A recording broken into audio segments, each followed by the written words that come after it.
জানাচ্ছেন শফিকুল ইসলাম শামীম।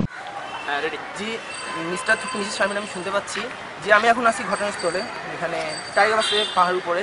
এখানে আজ একটি মর্মান্তিক দুর্ঘটনা ঘটে। এক কাপড় আজকে তাদের প্রথম দেখা হয় এবং বয়ফ্রেন্ড সুইসাইড করে।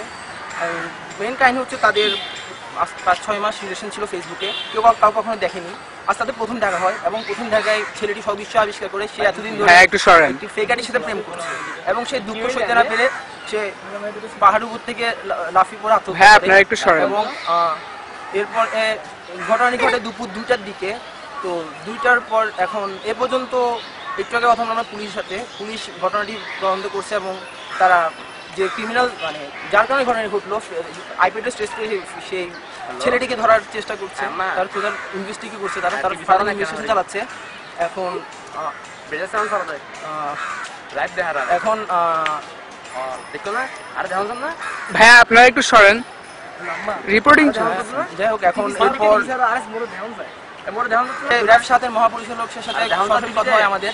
তিনি বলেন যে এখন তারা আইডেন্টিফাই করতে পারেন যে ঘটনার বিষয়ে